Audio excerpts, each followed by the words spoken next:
mga bossing dyan sa dyan sa House of Representatives. Lagi kong nanonood sa inyo dyan sa inyong investigasyon sa impeachment complaint. Sa totoo lang, ang confidential pa ni Sara Duterte, iyon ang dahilan kaya nyo ini-impeach si Sara Duterte bilang isang vice presidente sa Pilipinas, sa bansang Pilipinas. Pero hanggang ngayon wala pa rin nangyari. Walang gustong pumirma sa inyo dahil alam nyo parating ang eleksyon at naramdaman ninyo na mahal ng taong bayan si VP Sara Duterte. O, di ba? Ito, pakinggan mo kung ano nangyari sa impeachment complaint. Ang nagsalita na si Secretary General. Ito, pakinggan mo ito.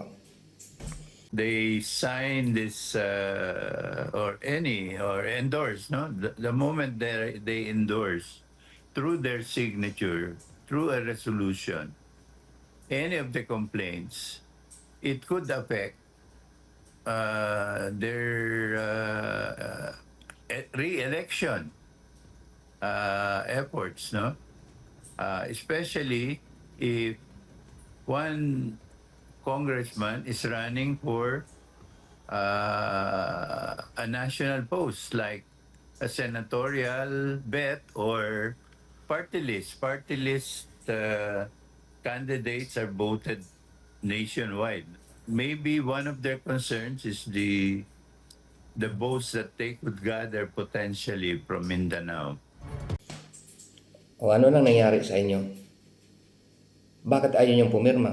Dapat nung una pa lang ng impeachment complaint, dapat pinipirma na niyo yan. Kailangan ng 106 na pirma mula sa House of Representatives sa mga congressman para gulong na ang impeachment complaint. Hindi na kailangan pantalakayin dyan sa House of Representatives. Diretso na yan sa Senado kung may 106 na pumila ng congressman. Pero ayaw nang pumirma dahil takot sila. Yun ang sinasabi, takot sila mapiktuhan ng kalamutan. Tapos na, sinisiraan nyo si Sara Duterte, markado na kayo ng mga taong bayan, mga supporters ni Sara Duterte, markado na kayo dyan. Kung saan na kayong distrito sa inyo, sana lumusot kayo. Mag-congratulate ako sa inyo. Pero pag hindi kayo lumusot, bye-bye, sorry. Sinisiraan nyo si Sara Duterte, wala naman kayong matibay na ebidensya. At kayo lang naman naghusga. Ang may karapatan mag-imbestiga dyan ay ang COA. Commission on Audit, sila ang dapat mag-imbestiga kasi sila ang may kapangyarihan. Hindi nyo pwedeng pakialaman yan. Wala kayong pakialam dyan sa investigasyon yan kasi andyan yan sa saligang batas. Ang COA lang ang may karapatan mag-imbestiga. Walang sino man ang pwedeng mag-imbestiga kundi ang COA lang. So anong nangyari? Inusgahan na ninyo. Kayo na rin ang tawag niyan. Tama ba ako? Kayo na ang trial, kayo na ang judge. Tama ba yan? Wala talagang nangyari na. Hindi na uusad yan. Ngayon, markado na kayo. Pag makupo si Sara Duterte, lahat ng baho ninyo, kakalkalin yan. So, sorry na lang. Kinalaban nyo si Sara Duterte, wala namang ginagawa. Nanahimik lang yan bilang isang DepEd Secretary. Nung hindi na niya kaya, binitawan niya. Ayaw niya sa administrasyon dahil alam niyang maling-mali ata ang pamalakad. Kaya bumitaw siya. Tapos nung bumitaw siya, sa kanya tinira ang impeachment. Anong binabato sa kanya? Nako. Sa inyong distrito, kung saan mo yung distrito, panigurado yan. Markado na kayo nila. Kung dati hindi man nalaman ng mga pambayan kasi wala mga cellphone. Radyo lang. Mapakinggan. Ngayon, bawat sulok ng mundo at bawat sulok ng Pilipinas ay mayroon ng cellphone. Mapapanood kayo kung anong mga ginagawa ninyo. Natatakot ka sa boto na mawala sa inyo. Kaya hindi kayo pumirma. Pirmahan nyo na yan. Tapos na eh. Sinisiraan na ninyo, dinidiin na ninyo.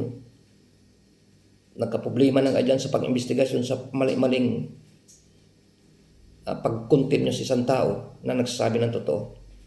Kaya pirmahan nyo na yan. Pirmahan kayo, hindi wala na mangyari dyan. Alam ng mga bayan na kayo ay anong tawag dyan? Sunod-sunuran. So, bye-bye. Nakasunod lang ako nagkukomento lang ako dyan. Isishare natin. Baka hindi lang natin dyan. At least paano, maduting anong konti, maintindihan din mga taong bayan na kaya pala yan imbestigahan, wala naman kayong sapat na ebidensya at wala kayong karapatan mag-imbestigahan sa confidential fund, dapat inantay nyo ang resulta ng investigasyon ng Commission on Audit or COA para malalaman ninyo at doon na kayo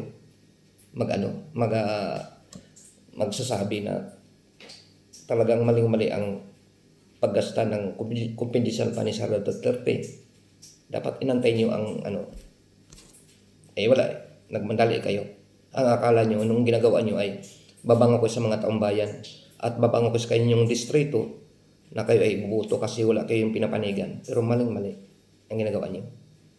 Masyadong hilaw ang inyong movement, ang hakbang na akala nyo ay kakampihan kayo. Lalong nagagalit sila. So, sorry kung lusot kayo. Goods na goods sa'yo yan. Pag hindi, sorry. Ginagawaan mo na yan eh.